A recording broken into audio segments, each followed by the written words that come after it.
Good morning. The LA Kings take the ice tonight, hoping to stop stinking up the joint during the Stanley Cup playoffs. The LA Dodgers increase their lead in first place in the NL West, and we have an update on Clippers owner Donald Sterling. Because it's Sunday, and what better way to celebrate the Lord's Day than by talking racism? Good morning, I'm James. This is your daily dose of sports and snark for the greatest sports city in the world, Los Angeles. This is Faithful Angelenos.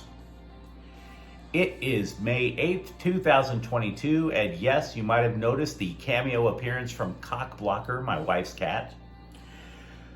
Before we get to the main topic of Kings hockey, I want to thank the new subscribers who joined us yesterday. Thanks getting in on the ground floor. If you like the content that we've been putting out here on Faithful Angelenos, clickety-clack the like button, clickety-clack the subscribe button. There's a notifications bell. Hit that. Because after all, we put a new video out between 9 and 10 a.m. every day. It'll let you know it's there. Sharing is caring. Let people know we exist. And yes, comment. I'm not God. I don't know everything. I'm in a good mood. It's Galaxy Sunday. But before we get to the main topic of Kings hockey, I want to go through the scores and some of the notes around LA. Yesterday, the Dodgers swept a doubleheader from the Chicago Cubs by scores of 7-0 and 6-2. They have a 5-game winning streak and a 1.5-game lead over the Padres in the NL West, so they're starting to get a little tiny bit of distance. Meanwhile, LAFC had a draw with Philadelphia 2-2 last night in MLS. Today, pretty full schedule, I would say, for LA teams. The Dodgers are going to play the Cubs again. That game is a nightcap. It's 4 p.m. In addition to that, Edmonton will take on the LA Kings. That's Game 4 of their Stanley Cup playoff series. Edmonton leads the series 2-1. Austin FC will take on the LA Galaxy at 4 p.m. And in WNBA action, if there is such a thing as action in the WNBA, the Sparks will take on the Indiana Fever at noon. The Fever. Would you possibly consider a name change during a global pandemic, please? Hey, we had some notes here. Now that the NFL draft is in the books, we're now starting to get the idea of what other executives in the NFL think of what each other are doing. You know, they're always poking holes and kicking the tires on what everybody else did. They always do it off the record. Kind of sleazy, but whatever. So we now know what they think about the Rams and the Chargers. Said one executive about the LA Rams, they had some good picks from where they were picking. Yeah, we know. That's the Rams' design. Nice try. I think the Rams are still not going to be offended by that. By the way, the execs really like Logan Bruss. They think he's going to be a long-term solution on the offensive line. Meanwhile, the Chargers, here was a quote, "When you go for it on 4th down as often as the Chargers, drafting a guard makes a lot of sense." Translation, they like Zion Johnson. Another player that they liked, the safety that the Chargers took in the 3rd round, JT Woods. They think he's a steal. There is a big board of NBA prospects that Sports Illustrated put out for the NBA draft. The reason I bring it up is because it looks like LA schools are going to kind of take it in the shorts. There's only 2 rounds in the NBA draft, right? The only player in the top 100 from either UCLA or USC is Peyton Watson, allegedly the 39th best overall player. He's from UCLA. Johnny Juzang, man, did his stock drop or what? He is ranked 81st in the top 100. So there's a really strong chance he doesn't even get drafted. As for USC, forward center Isaiah Mobley, ranked 80th. So yeah, it's not going to be pretty when the NBA draft comes around, I would wager. A Clippers update. FX has a new 6-part series on former owner Donald Sterling. Yeah, the guy who got drummed out of the league when tapes unearthed about him, dropping N-bombs all the time. And it's not like they're half-assing this show. Ed O'Neill, Al Bundy is going to play Donald Sterling. Who knew it was this beneficial to be a bigot, right? I mean, if there's one thing I've learned, I used to live out in Hollywood. If there's one thing I've learned about a lot of those shallow frauds, is that there's one of two ways to make it in LA, apparently. You're either extremely talented or you're an a-hole. There's just no other way. And I'm here to tell you, if people find out that you can get miniseries after yourself by being a bigot, some of those frauds that I know would probably burn a cross on Sunset Boulevard. That's how crazy that town is. Oh, we all like to say we're liberal, but man, if you have a chance to become famous, you're selling out. At least they are. The Dodgers are in talks to play games out in Paris in 2025. They're building an international brand, right? They've already played games in the regular season in Australia. They've done it in Mexico. The Galaxy will be playing today, as I mentioned earlier, in Austin. That's not a gimme match. Austin is no longer an expansion team. They're quick studies. It's their second year of existence. 5 home games. They haven't lost at home yet. Something to pick up on that. Now, I also want to let you know that if you're a Galaxy fan, you pretty much have a solid idea that they've whiffed on their designated players. Chicharito, you're happy with him. Kevin Cabral, Douglas Costa, you want to kick puppies down the street. That's how pissed off you are at them. And I wanted to come up with a nice graphics department, something kind of flashy to show you how bad they've been playing, but I don't have money. I don't. So, introducing the Cabra Costa Scorabita 2022. This is how bad Kevin Cabral and Douglas Costa have played. Kevin Cabral, 500 minutes on the pitch. 0 goals, 0 assists. Douglas Costa, the Brazilian, the big signing from them, for 60 minutes, 1 goal, no assist. That's 960 minutes. That is 10 2/3 games combined. 1 goal, no assists. We'll keep this updated as things go on, by the way. That was a downer. Not as big of a downer as it was on Friday night at Crypto.com Arena, but a pretty big downer nonetheless. Look, if you're the LA Kings, you really had high hopes for that game.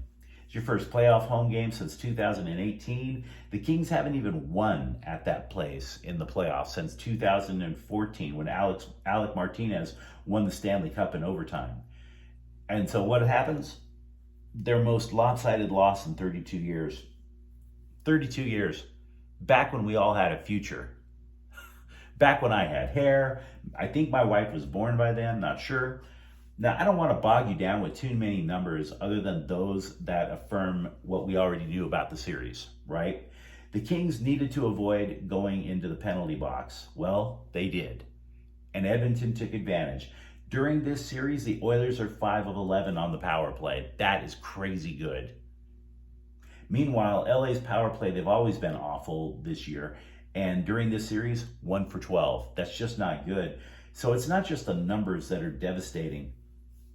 However, it's that the players that needed to recall their past successes to kind of boost this young roster, they're also floundering. Jonathan Quick got pulled. And I haven't heard a thing from Dustin Brown, and he's going to retire at the end of the year. You need more from those guys. The phrase that we repeatedly heard in the aftermath, we got caught playing the Oilers game. And it sounds a little odd. I mean, if you think about it, they played the same tight forechecking style over the course of an 82-game season. How do those lessons vanish so quickly? Because they're not difficult lessons either. You're not supposed to watch the puck. You're supposed to use your body as a shield. What happened? And in my opinion, it's really simple. It's because Hall of Fame defenseman Drew Doughty had wrist surgery. Now, I'm not trying to point the finger of blame at Drew Doughty. Injuries happen. You know, that's just bad luck. It's not to point the finger of blame. It's simply to point out cause and effect. As a result, 4 Kings defensemen are having to log major minutes in their playoff debuts. That's a big ask against Connor McDavid and Leon Draisaitl. 7 more Kings players, same story, their playoff debuts. Goalie Cal Peterson, 6 forwards. So there's unlikely to get any help. You obviously can't make trades during the playoffs. But I do want to basically complain for a little bit, if you'll humor me this. The Kings were allegedly in position to add to their defense at the trade deadline. Much of the scuttlebutt was around Jakob Chychrun of Arizona, but there was a little bit of scuttlebutt for John Klingberg of Dallas.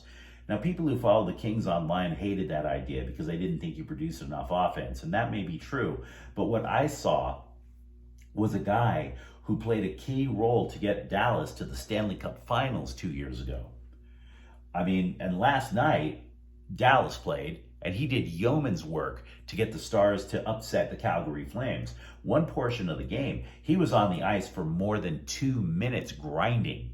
The average shift of an NHL player, you're on and off the ice. It's a very aerobic game. You have to be an aerobic machine to play hockey. The average shift is supposed to be about 40 seconds. He was out there for 3 shifts consecutively without a break and still going strong. That would have taken a lot of pressure off of the younger players on the Kings. But enough of the whining.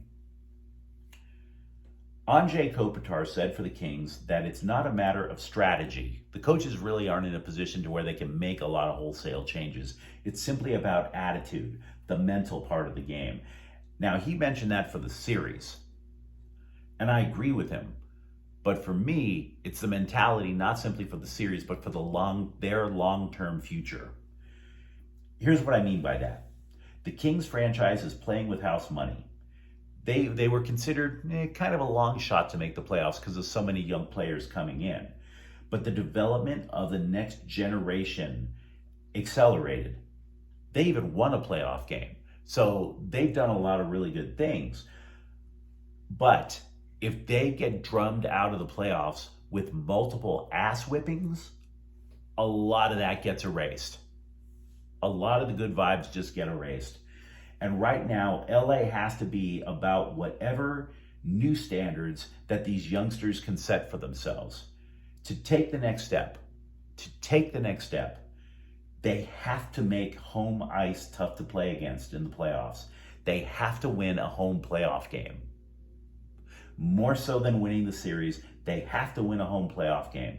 They lose tonight, they're down 3-1. It goes up to Edmonton. No assurances that they get another home game. So as a result, General Manager Rob Blake might determine that there are more holes in this team than he realized before going into the series.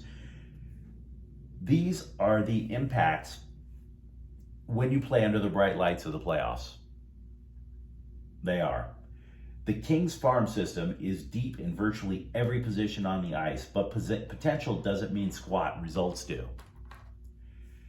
So I'm actually suggesting that the LA Kings players, the young ones particularly, play as if their careers are on the line. They have to focus in and play as if their careers are on the line because they don't have to win the series. They have to win at home. They have to win tonight.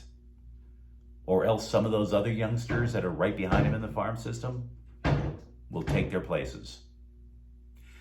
That was a lot of fun to mention, don't you think? Hey, if you enjoyed today's content, like I said, by all means, like, subscribe to Faithful Angelenos.